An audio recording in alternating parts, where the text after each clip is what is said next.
Okay, so show my screen.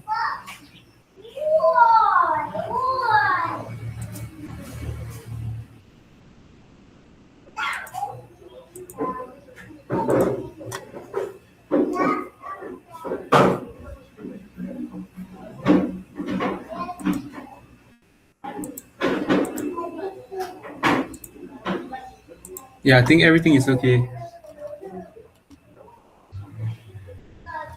Okay, so what I did, what from the group, from the work I and my partner were given, we were tasked to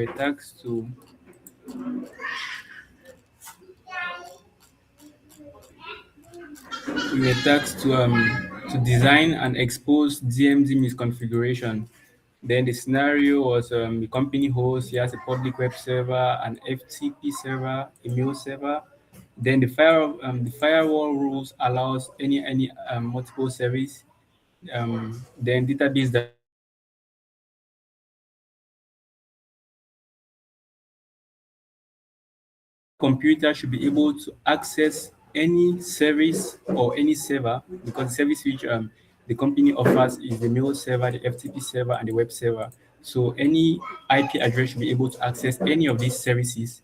Then database directly accessible from the internet. So any person in the internet, from the internet, or connected to the internet can have access to the database directly. Then we also start to recreate the insecure DMZ layout, then identify misconfigurations, classify risks, operational, compliance, and reputational. Then we also have to design the secure DMZ redesign. So what we did, I think this is not it. Okay, here this is it.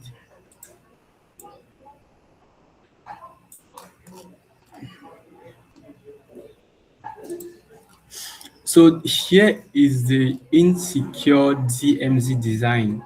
So as you can see, these are the four servers we have. This is the public web server, the mail server, the FTP server, and the database server.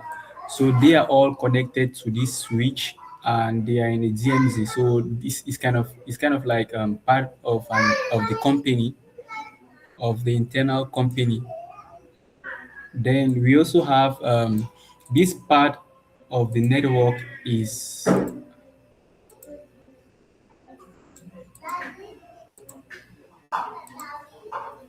okay. This part of the network are actually people connected to the internet. That is people from the outside, from outside.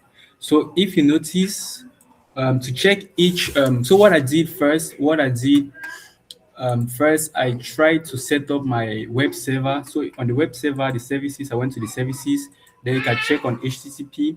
So I created an index.html script and a CSS script. So if you can enter into it, you can see what I wrote down.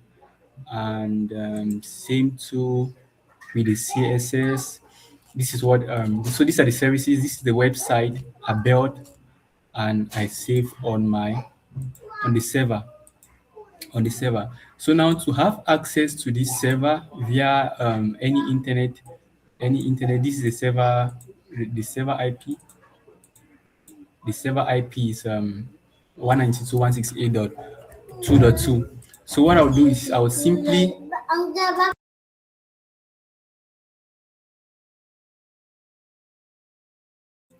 excuse me, I'm trying to correct this, my children. So yeah, so to have access to this, to have access to the web server, I'll simply enter into these computers, one of these PCs. Then I'll go to desktop. Let me go to web server and hold on for a minute. The web browser is loading.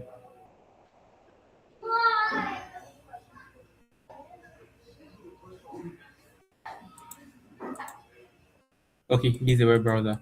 So I'll simply type the IP address of the web server, which is 192.168.2.2. So after typing it, okay, I'm still okay. I'm still on simulation mode. That's why they keep on showing all these messages. So I'll go to real time mode. Go to real time mode. So I'll say enter. browser.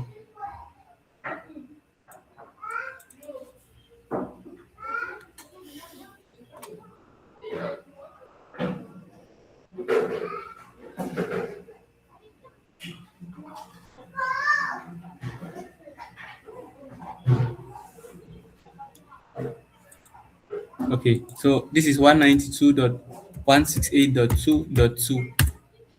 So okay, so this is actually the web server. This is actually the website I built using CSS and HTML. So as you can see, it has I just tried to clone a little bit the Cyber Ledger website, but I didn't really do much in it. So you can access to this web server using the IP 192.168.2, and anyone can access it in the internet. So that proves that the web server is functioning. So moving on to the next, we have the mail server. And to configure the mail server, for the mail server, you go into mail, and the domain name was cyberledger.com, and the two users I created was Melissa, which is my group partner, and also George, which I am the one. So that was the mail, and that's the password. So what we are going to do is we are going to try to send a message from this computer. First of all, I came and I set the email of this computer. So if you notice configure mail, this computer is George. That's why the email address is george@cyber.com, and this is the IP address. This IP address is the IP address of the mail server. There's the username and there's the password. Same too with the other computer, which is for Melissa. Configure mail. So you can see Melissa at cyberledger.com, and the incoming mail and outgoing mail of her respective of the respective server. So now what we are going to do is I'm going to try to send a message. You see, I've already sent some messages from George to Melissa, but let's try to do something if it's still going to go. So I'll say the mail I'm sending to George at cyberledger.com, and the subject is verifying verifying if the mail server is up. So I'll say hello George, is the mail server functional. So I'm going to send the message, and you can see you see send message to George at cyberledger.com with subject verifying if the mail server is on.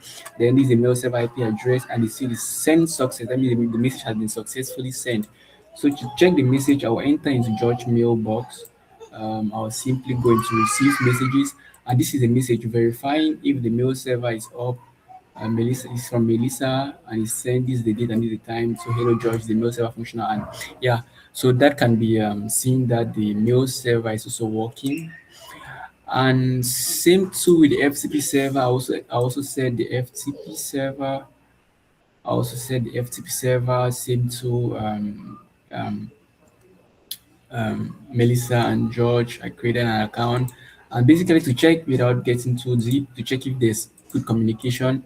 So you can see that if I send a packet from this PC to this FTP server, the request is successful. And same to the database server, the request, the first request always fails because it's kind of like test if it registers the MAC addresses of the devices. Then the second request is always successful. So maybe you might want to see it more in simulation mode. I don't know, simulation mode. Um,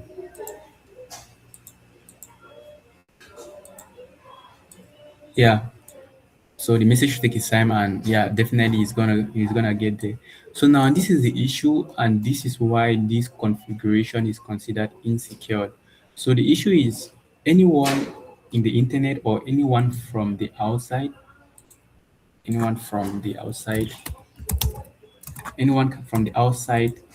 can have access to the company's database, which is a problem because in most cases the company's database has a lot of confidential data, the user base, um, the username and your passwords data. According to the ISO standards, those data have to be confidential and they have to be segmented out of this company network. So they are not supposed to be on the same switch or the same network with the other servers, and a user from the outside shouldn't have direct access a user from outside shouldn't have direct access to the database server as it is right now. So yeah, normally you can have access to the web server because people from outside need to access the web, but having access to the database server is it's not secured. It's not secured. That's why they call it an insecure and exposed DMZ design. So this is why this DMZ is vulnerable and is exposed to anyone, anyone in the network. So now going on to a secure design. So what I did on the secure design, still I decided to use the router because due to limited time, I have a diagram with a firewall, but with limited time, I wasn't able to configure it fully since I had a lot of tasks to do. So, but it still works with the router, since the router also has the access control list permissions, which you can control which port or which who has access to which particular service at a particular time. So I configured everything on this router. So now the first thing which I did was first of all trying to put the database on another another network. So going back to our topic, so create an insecure DMZ layout, which I've already done. Then identify the misconfigurations, which I've told you already. So classifying the risks, that we are going to get there. We're going to get to all these risks. Then for the insecure DMZ design here, we are presently on the insecure DMZ. Please for the secure DMZ design, we are presently on the secure DMZ design. So now the first thing we did is try to put it, segment it on a different network. So as you can see, if we enter here, so you notice that, let me go to IP configuration, that the default gateway here is 192.168.2.1. So everything takes 2.3, 2.4. So you can see here will be um yeah, see 192.168.2.4. So still it has the same gateway, meaning it's still in the same network, and it also works for the web server. But if you come to our database server is in a totally different network with a default gateway of 192.168.3.1. So for this network, it was 192.168.2.1, and here is 3.1. And the IP address I gave it was a static IP address with 192.168.3.5. So here already segments it into a different network already. So now for the configurations, I had quite a ton of commands which I did to make this work. I think I can just have can just show you guys a little of it. Here is for my firewall. I think configure. Yeah. So it's here router. So this is a command for the access control list on router. Simply configure terminal no access list 100 to create a new secure access list. So for the web server role, access list 100 permit any. So here anybody can have access to it. And here's for the mail server. For the mail server, here's for the FCP server, and the implicit deny all. So any traffic not explicitly permitted by the rules above is automatically blocked in the network. So this is the most important rule. Yeah, so these are just ton of commands which I use to do this setup. So now if we go into the verification, first things first, we can check the web server if we want to have access to the web. um, to the web server. I think the IP address should be the same IP address. So let me try 192.168.2.2. Okay, yeah. So definitely, everyone should have access to the web, to the web browser, to the web server. So it actually works, and it also work with this computer. So now, for the database server, if we go back to our insecure design, and we just try to ping. Ping. Let's just use the yeah. Okay, let's use the normal method to ping. So we have the IP address. The IP address is 192.168.2.5. So if we want to ping this PC1 to the database server to prove that anyone can have access to it, so we are going to go to the command prompt and let me say ping this 192 dot, I thought I copied it, 168.2 dot, I think it was 5. Yeah, so the reply, so you can see that it communicates successfully. The message is being sent from anyone to this database server.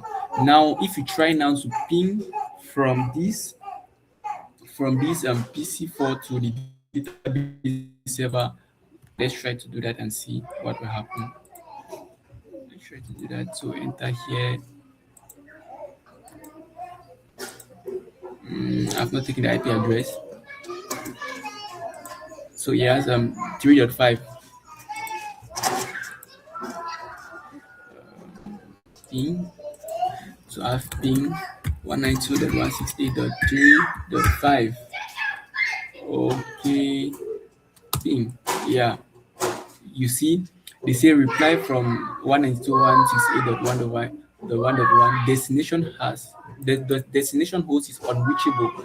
So due to the access control list, someone from the external network cannot access this database due to our configuration. So that's what we also need. And if you try to, I think, also send a mail, see, send a mail, you see failed. Keep on showing fail here. So for you to have access to the mail server or the FTP server, you have to be within this network. You have to be within this network. So this is the secure DMZ design of our network. Yeah. So I don't know if anyone has any questions so far on the configuration or the setup. Any questions?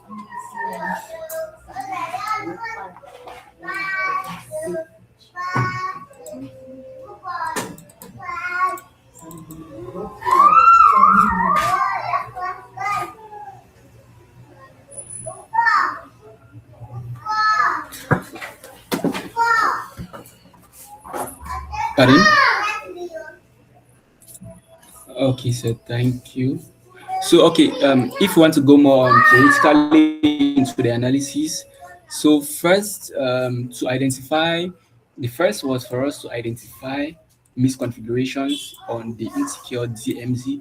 So if we move to the insecure DMZ, the initial misconfiguration is there was a flat network architecture. So the most severe misconfiguration was placing the database server in the network segmentation. So the database server was also at the same network with all the servers. So as a public-facing web server, mail server, and FTP servers, this is a flat design with no segmentation. As you can see, there was no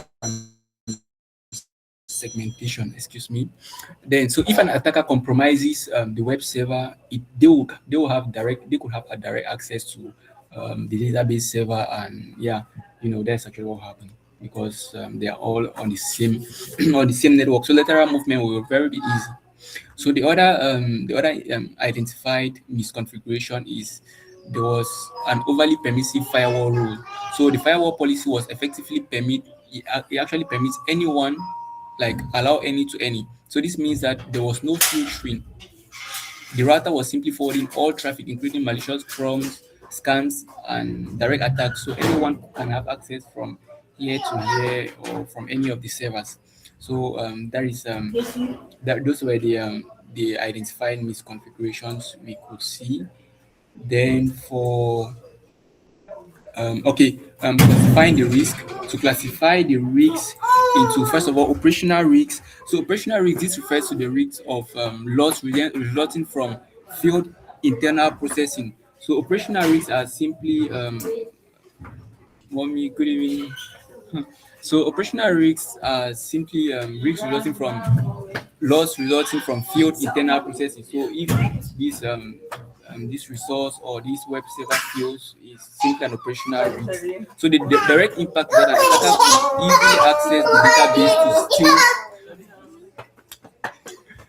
an attacker could easily access the database to steal, encrypt, or delete all company data. So this will hold a business operation.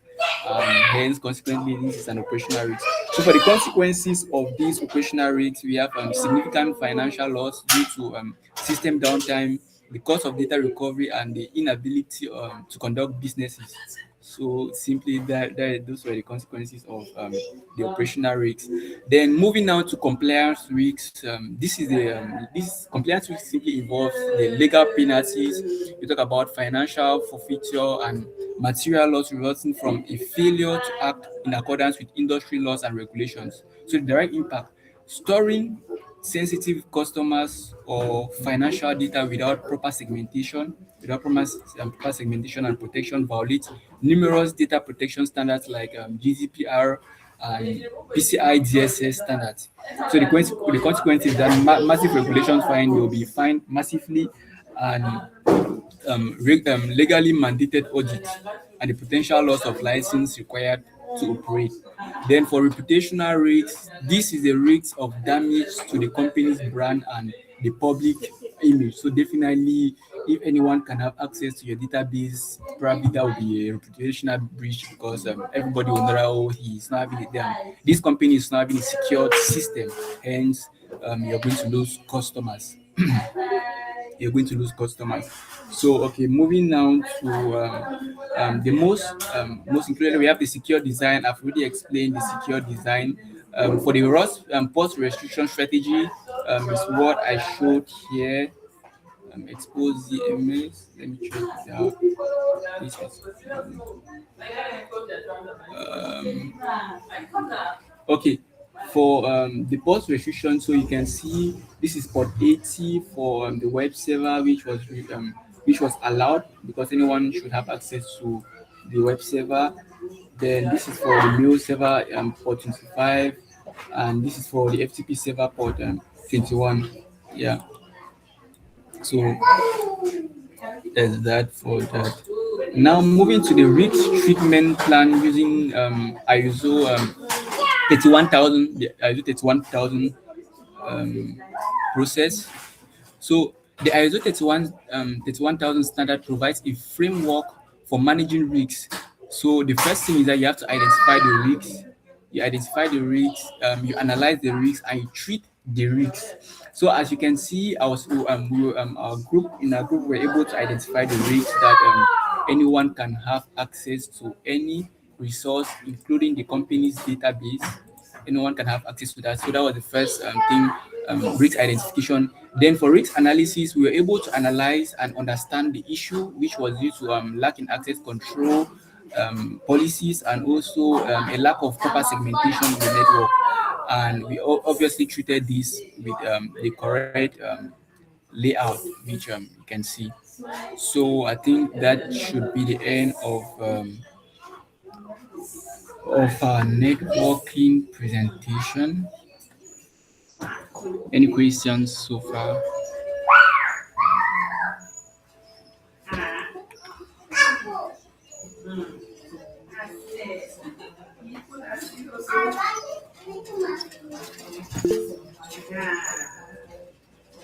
Yeah, I'm listening, Roland.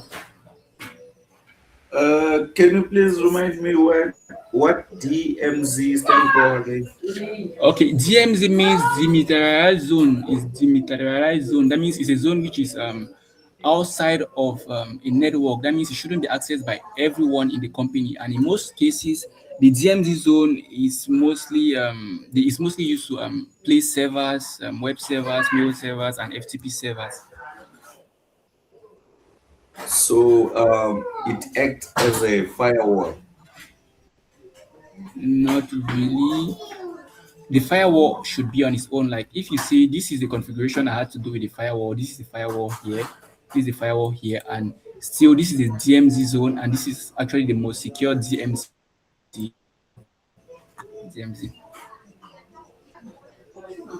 Uh, What I've heard is just that that zone was part for a router, right? Yeah. So uh, where does the part of a firewall and that router conjure to?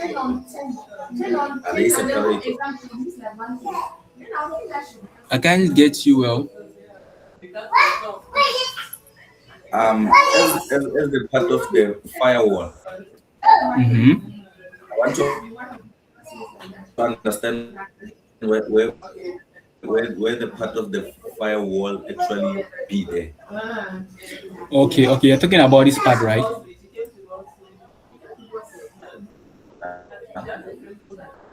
Yeah. So the main difference between this is just I think the firewall and the router here. But if not, according to the networking principles, they're all able to do the same thing because the main issue was this router should be able to filter traffic between here and here and here and here. So it should be able to say, okay, the web server should be accessible by anyone and the database server shouldn't be accessible by anyone. So that's what the router did here. And same to the firewall can also do that very well. So they call this the access control policies. So a router can also be used to configure access control policies, same to as a firewall can be used to access to configure access control policy. So I didn't have a lot of time to configure it with my firewall. That's why I ended here with the router. But if not, they were to do the same and the exact thing. Oh, okay. Okay, no Yeah. problem.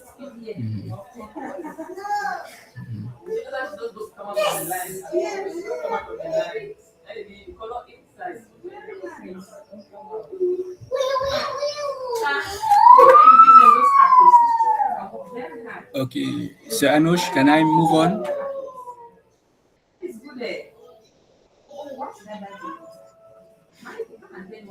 Okay, so concerning the research we had on the research, the research here, we're giving a research. Our group research was to work on CVE 2026, 24 Chrome exploit, and 2026 Apple Zero Day. So I was more focused on CVE 2024 Chrome exploit, and I think my partner will brush up the rest. So what we found in it is I did more of practicals. I mean, like trying to test and understand it than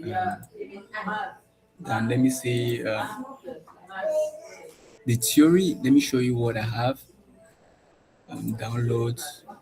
I'm trying to open the PowerPoint. I think I did a PowerPoint for that.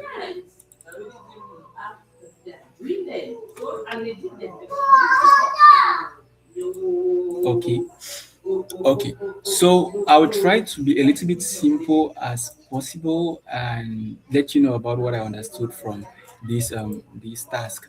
So the CVE 2026-2441 is actually a recent vulnerability which was found in Chrome in the Chrome browser, and it's something which just it has not made up to the week. It's still just about 6 days old. It's a 0 day vulnerability, which is very severe. So from what I was told and from my research, this vulnerability actually happens in Chrome browser with which are versions lower than version 145.0. So if you have any Chrome browser with a lower version, then your computer is vulnerable to this CVE 2441. So what is it all about? It's actually a CSS regime assumed safe um, vulnerability. So what happens is I think attackers, from what I heard, let me have that right link and show you. Um, excuse me.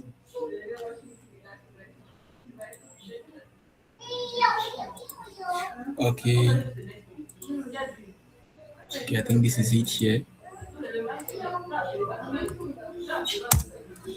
Okay,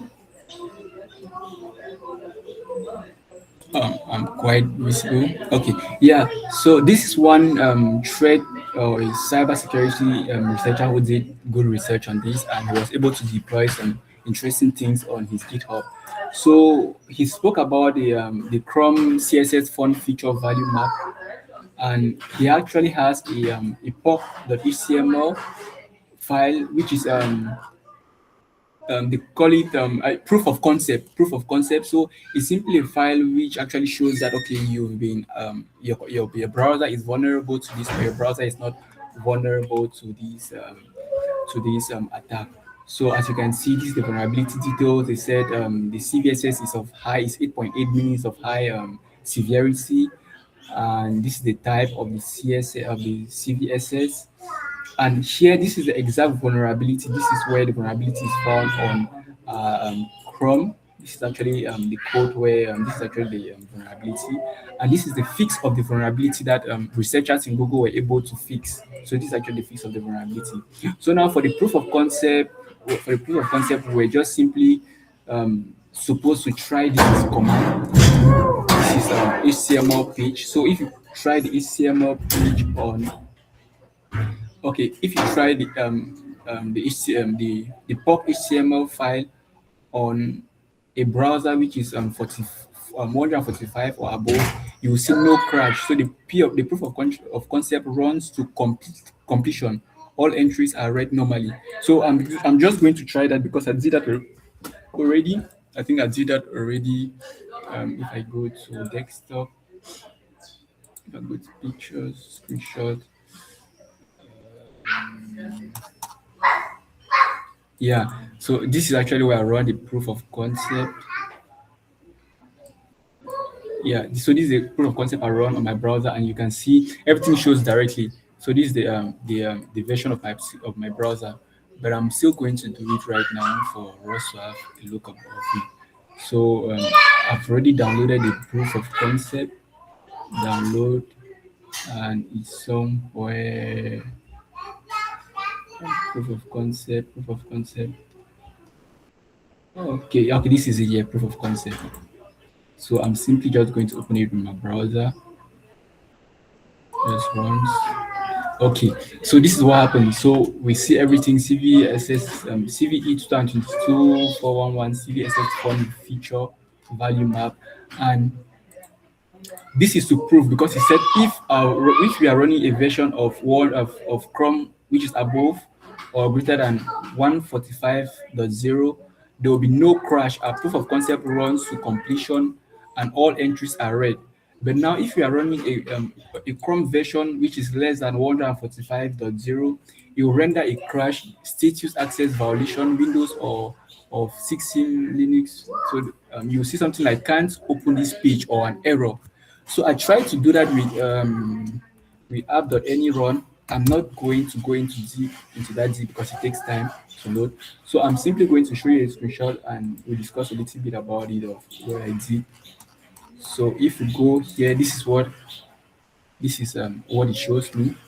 So I went and I ran the proof of concept file with an old version of Chrome on this. This is a threat modeling machine. This is actually a virtual machine for you to test active or live threats on this app.any.run. So after running it, this is actually what we saw. This is actually what I saw. Ow, something went wrong while displaying this page. Error code status access violation.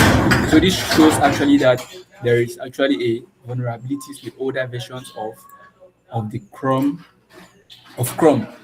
So simply to secure ourselves from this CVE 2441, we simply have to update our browsers. So when you simply go, you update on your own, check for update, and you make sure that the update is actually above or equals to 145.1. So thank you, and that's the end of my presentation.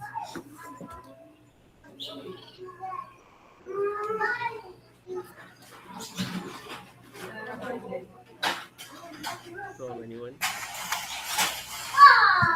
I got a couple I wrote down that had to step away for part of it, so I didn't hear the whole thing. That might have possibly answered some of these. Was this vulnerability introduced by a recent code change, or has it been a bug that's possibly existed for a while? It's just very recent. It has not made up to a week. So presently, most people are being targeted for on this vulnerability. It has not made up Would to. traditional endpoint detection catch this, or would it possibly bypass that? The cause of this bypass was due to insecure coding, precisely at the level of the CSS. So it's called Chrome CSS font feature value map. So as you can see, this is actually the vulnerable code. This is a vulnerable code due to insecure coding, and this is the fix of the vulnerable code. So this thing was actually supposed to be written like this instead of this. Would browser isolation or VDI have reduced this impact? To reduce this impact, you simply have to download the latest Chrome browser. And then my last question is, are Chromium browsers like Edge and Brave affected by this as well, or is this just the one Yeah, browser? yeah. Thank you for this question. I didn't mention it, but it affects all Chromium browsers. So all Chromium browsers have been affected. That is Microsoft Edge. We have Firefox. All Chromium browsers have been affected by this. Awesome. I'm all set. Thank you so much. Great job. Thank you.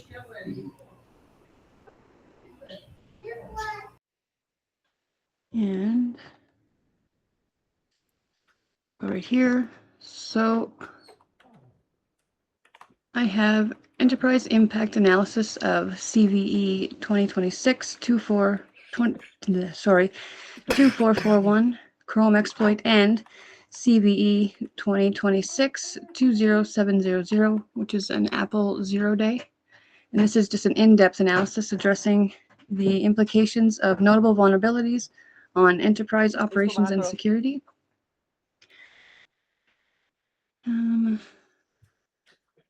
Just 1 second. I've never used this thing before.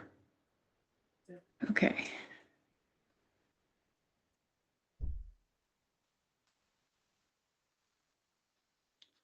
Come on. Bear with me 1 minute here. Okay. So an in-depth analysis addressing the implications of notable vulnerabilities on enterprise operations and security.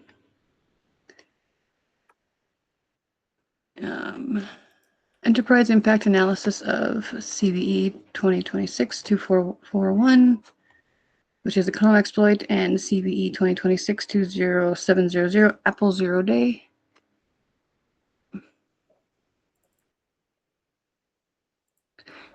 This presentation examines the critical risks posed by two significant zero-day vulnerabilities in widely used software environments.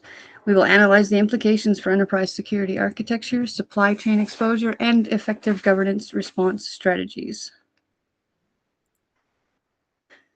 So the executive context. Systemic and enterprise risk, zero-day vulnerabilities in browsers and operating systems are critical threats that can impact entire enterprises. With the increasing integration of these platforms into daily operations, any exploitation can have far-reaching consequences. The Chrome, the key enterprise browser. Well, yeah, I guess a lot of people use it. As the primary browser used in many enterprises, Chrome's vulnerabilities can directly affect productivity and security. A successful exploit can lead to unauthorized access and data breaches. The Apple operating system convergence risk. With Apple operating systems serving as both mobile and endpoint platforms, vulnerabilities can lead to significant convergence risks. An exploit can transition from a mobile device to an enterprise network, compromising overall security. Reduced defensive reaction time. Zero-day exploits decrease the time available for organizations to react defensively. The longer it takes to detect and address such vulnerabilities, the greater the potential damage. Expanded attack surface. The exploitation of 0 days expands the attack surface significantly, affecting identity management, software as a service applications, and endpoint security. This interconnectedness makes it essential for organizations to adopt comprehensive security strategies.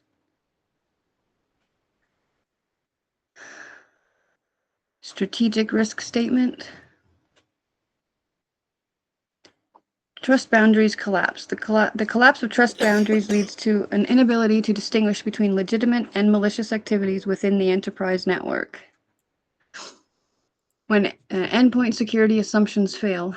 When endpoint security assumptions fail, it opens the door for unauthorized access and exploitation, allowing attackers to leverage vulnerabilities in devices. Software as a service sessions as high-value targets.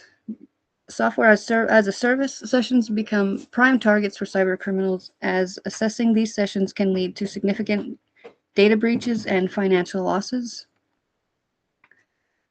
Systemic supply chain dependency risk. Dependence on vulnerable components in the supply chain creates systemic risks. A single exploit can compromise multiple interconnected systems. 0 days as architectural failures. 0 days represent significant architectural failures that indicate deeper issues in the software design and development lifecycle. So an overview. This vulnerability involves memory corruption within the Chrome browser, creating a pathway for attackers to escape the sandbox environment.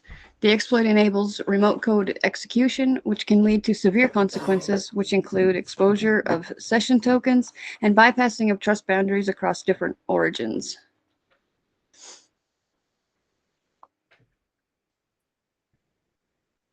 An overview of the Apple 0 Day.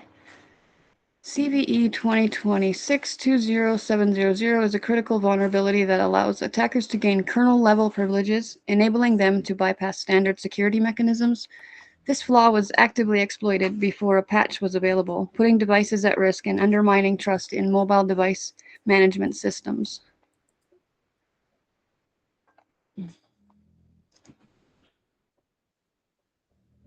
And that's what I've got. That's an in-depth analysis addressing the implications of notable vulnerabilities on enterprise operations and security.